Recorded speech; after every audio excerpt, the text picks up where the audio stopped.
Pemirsa, perdagangan saham di Bursa Efek telah dibuka dan kita akan mencermati kinerja perdagangan saham hari ini.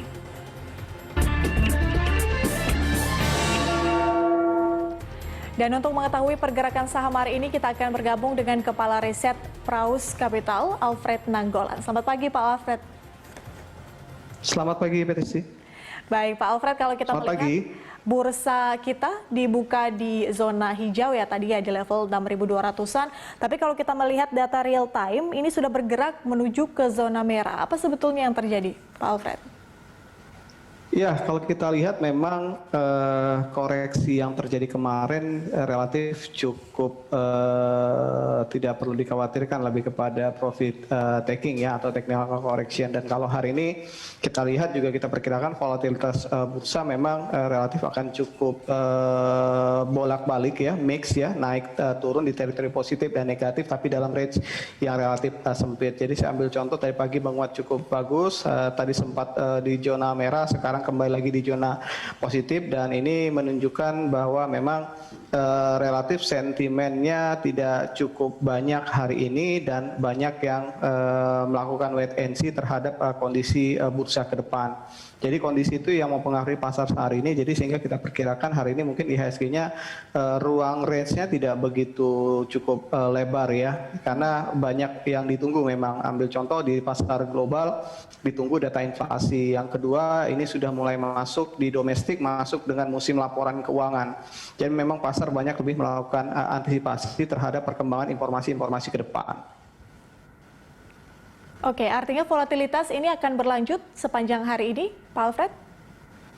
Ya, volatilitas akan berlanjut, tapi kalau kita lihat tadi ruang spread range IHSG yang relatif akan sempit ya. Kita melihat ekspektasi masih di 6.150 sampai 6.220 untuk pergerakan IHSG hari ini. Oke, kalau tadi Anda sempat menyebut terkait dengan laporan keuangan dari emiten, kalau prediksi Anda sendiri untuk laporan keuangan emiten sepanjang tahun ini seperti apa? Ya, kalau untuk rilis nanti full year 2020 yang akan mulai musim keluar di mulai Februari ini, kita lihat bahwa ini akan menjadi katalis positif bagi pasar, dan biasanya tadi penyampaian laporan full year 2020 akan juga disampaikan dengan target-target emiten di 2021.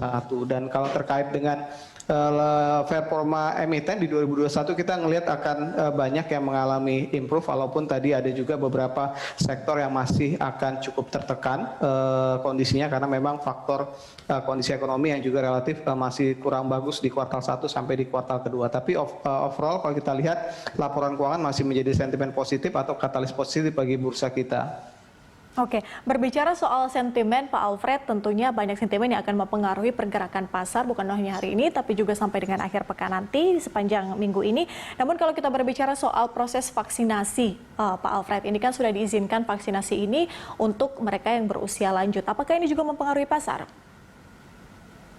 Ya, mempengaruhi ya. Kita melihat bahwa ternyata meskipun dari sisi angka penularan COVID-nya masih cukup tinggi, tapi kalau kita lihat pasar relatif lebih kuat atau lebih condong confident terhadap proses vaksinasi yang terus berjalan on the track.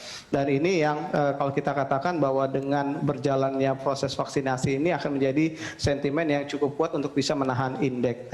Kita udah lihat dalam beberapa hari ini indeks kita sempat menguat di awal tahun menuju 6.500, dan di bulan ini juga terkoreksi sampai di level 5.700. Jadi overall dengan kondisi yang cukup solid di level 5.700 sampai level 6.500 sampai saat ini, kita melihat itu salah satunya ditopeng oleh on the track-nya tadi proses vaksinasi yang masih terus berjalan. Jadi ini tetap menjadi sentimen yang cukup kuat dan masih menjadi tetap confident bagi pasar khususnya domestik, bicara masalah tadi treatment terhadap pandemi COVID atau khususnya dampak pandemi COVID terhadap aktivitas bisnis. Bagaimana dengan indeks kepercayaan konsumen dan juga penjualan retail Indonesia yang turun pada bulan Januari? Seperti apa dampaknya pada indeks kita? Ya, kalau bicara masalah indeks tersebut kan memang domainnya lebih kepada lapangan pekerjaan, kegiatan bisnis yang memang mau nggak mau memang pasar ngelihat terjadi penurunan karena memang dari sisi pertumbuhan ekonomi sepertinya juga yang kemarin kita perkirakan kuartal pertama akan bisa recovery full untuk pertumbuhan ekonomi kedua, kuartal pertama ini sepertinya juga akan meleset. Jadi ekspektasi itu yang membawa kalau kita lihat indeks kepercayaan yang dirilis kemarin juga mengalami penurunan.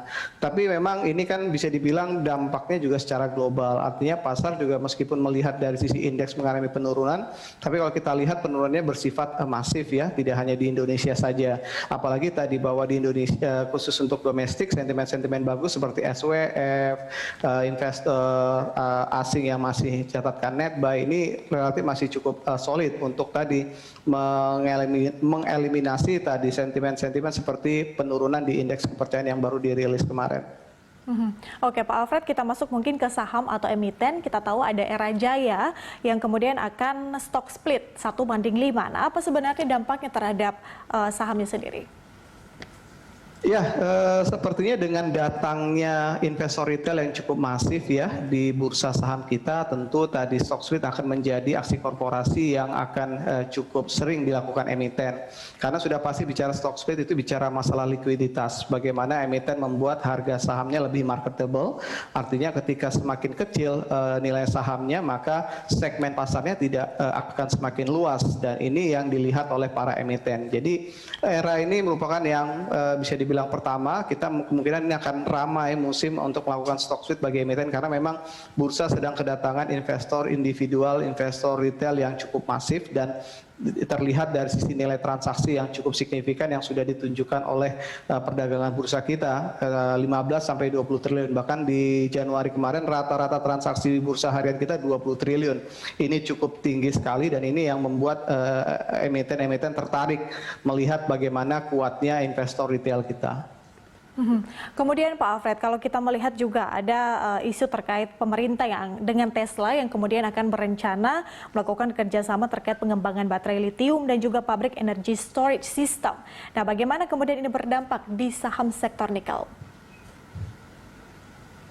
Ya, kalau untuk sektor nikel kita ngelihat bahwa tidak hanya bicara masalah isu yang hot, bicara masalah Tesla, dari sisi harga komoditi juga sudah menunjukkan performa yang cukup bagus. Jadi kalau bicara masalah pengembangan mobil listrik, baterai listrik yang memang komponennya juga banyak menggunakan komoditi nikel, tentu ini juga tercermin dari sisi harga komoditinya. Jadi kalau memang melihat isu ini akan banyak terus bergulir sentimennya. Jadi kita melihat ini tetap menjadi sentimen positif. Yang penting di bawah dari sisi harga komoditi masih relatif cukup kuat. Tapi ini kalau memang betul-betul terrealisasi dengan baik, ini menjadi isu yang cukup signifikan tidak hanya dari sisi emiten nikelnya, tapi bagaimana investasi yang masuk ke kita. Jadi khusus untuk yang nikel, sentimennya masih cukup bagus, apalagi tadi bahwa isu ini diikuti oleh dengan kenaikan harga komoditi nikel sendiri. Artinya ada banyak sentimen yang akan mempengaruhi pergerakan di sektor nikel. Pak Alfred, kemudian rekomendasi saham dari Anda untuk perdagangan hari ini? Ya, untuk hari ini dan pekan ini kita lebih rekomendasikan saham-saham berbasis komoditi ya, seperti coal, migas, dan juga tadi komoditi logam. Yang kedua, sektor keuangan atau perbankan relatif cukup bagus karena tadi rilis laporan keuangan 4 bank besar kita sudah dirilis dan relatif cukup bagus daya tahannya, dan kemungkinan tahun ini probabilitas untuk bisa recovery dengan cepat juga cukup tinggi. Jadi untuk pekan ini kita ngelihat sektor keuangan dan juga sektor komoditi. Oke, keuangan dan komoditi. Pak Alfred Nainggolan, terima kasih sudah bergabung bersama kami di Opening Bell.